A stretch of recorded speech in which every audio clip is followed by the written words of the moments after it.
जाता है देवलोक में इंसान यज्ञ से, जाता है देवलोक में इंसान यज्ञ से, जल्दी प्रसन्न होते हैं भगवान यज्ञ से, जल्दी प्रसन्न होते हैं भगवान यज्ञ से।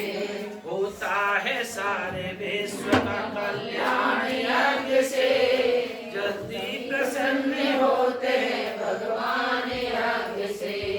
चाहे कोई गरीब है चाहे अमीर है, चाहे कोई गरीब है चाहे अमीर है, यज्ञ जो करता है वह खुश नसीब है, यज्ञ जो करता है वो खुश नसीब है।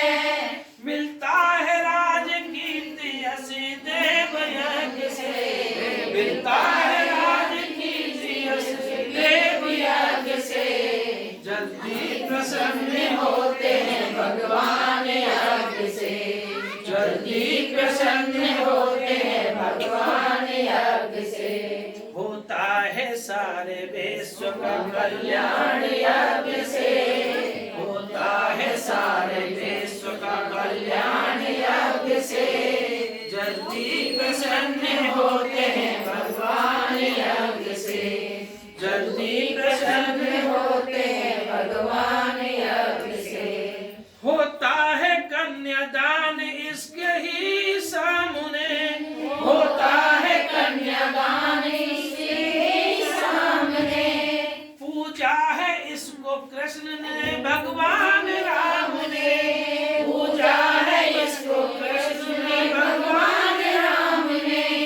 होता है पुष्ट वायु मंडल यज्ञ से, होता है पुष्ट वायु मंडल यज्ञ से, जल्दी प्रसन्न होते हैं भगवान यज्ञ से, जल्दी प्रसन्न होते हैं भगवान यज्ञ से। और एक विशेष बात और सुनिए, जो कुछ भी डालो यज्ञ में खाते हैं अग्निदेव, जो कुछ भी डालो यज्ञ में खाते हैं अग्निदेव, एक एक के बदले 100 दिलाते हैं अग्निदेव, एक एक के बदले 100 दिलाते हैं अग्निदेव। बन कर के बादल पानी बरसता है यज्ञ से, बन कर के बादल पानी बरसता है यज्ञ से, जल्दी प्रसन्न होते हैं भगवान यज्ञ से,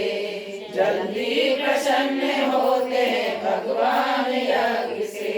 होता है सारे विश्व का कल्याण यज्ञ से, होता है सारे विश्व का कल्याण यज्ञ से, जल्दी प्रसन्न होते हैं भगवान यज्ञ से, जल्दी प्रसन्न होते हैं भगवान यज्ञ से। बोलिए यज्ञ भगवान की जय। चले देना बेटा, चले दो। देखिए देवताओं का भोजन क्या है, विचार करिए। देवताओं का भोजन यज्ञ है। जैसे हम यज्ञ में आहुतियां देते हैं इस तरह से वो हम जो है स्वाहा के साथ में, तो यज्ञ भगवान का मुंह खुलता है स्वाहा के साथ में, ठीक है। इदम नमम के साथ में मुंह खुलता है और स्वाहा के साथ में बंद हो जाता है।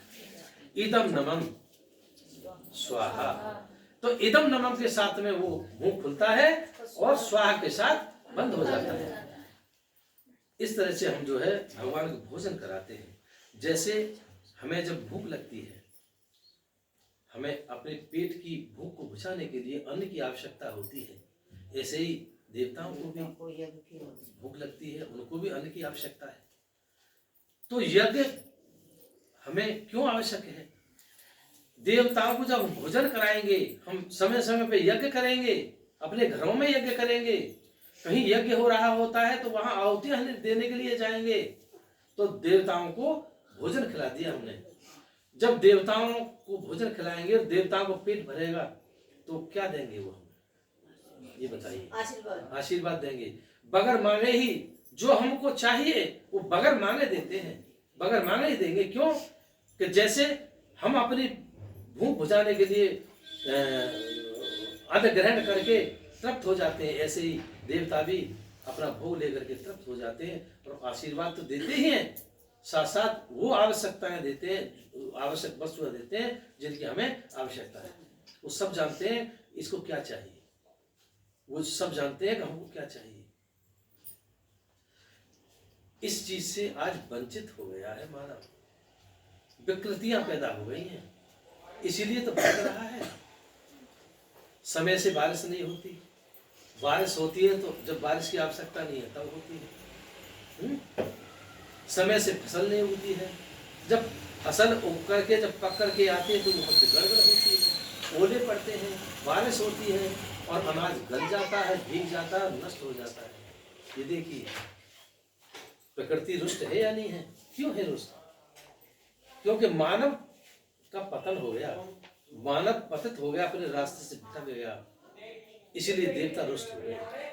इसीलिए यज्ञ जो परंपराएं जो चल रही हैं, शांति कुंज घर घर यज्ञ लेके जो आ रहा है, समाज समाज में यज्ञ लेकर आ रहा है, गांव गांव में यज्ञ लेकर आ रहा है, शहर शहर में यज्ञ करा रहा है। क्यों करा रहा है? उसका मेन कारण ही केवल ये है कि यज्ञ का जो धूम्र है वो वायुमंडल में जाता है और वायुमंडल में जाकर खाद पानी बनता है और बारिश के माध्यम से फिर वो नीचे पृथ्वी पर आता है, जिसको पर्जन्य कहते हैं, जिससे वनस्पतियां पेड़ पौधे ये सब उगते हैं जो हमारे रोग निवारण में काम आते हैं। यज्ञ की परंपराएं ये है।